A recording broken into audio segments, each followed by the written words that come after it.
సందమామ ఊరిలో వెన్నెలమ్మ వాడలో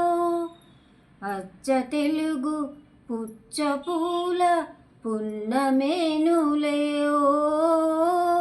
రెల్లు కప్పునేసిన ఇంద్రధనసు గూటిలో రేయి పగలు ఒక్కటేలే రెప్పపడదులే ఈ మబ్బులే మన నేస్తులు ఆ దిక్కులే మన ఆస్తులు సల్లగాలులా పల్లకీలలో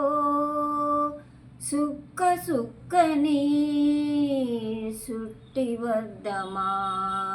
నిండు నూరేళ్ళ సావాసం స్వర్గమవ్వాలి వనవాసం దండగుచ్చాను నా ప్రాణం ఎండి ఎన్నెల్లో కళ్యాణం.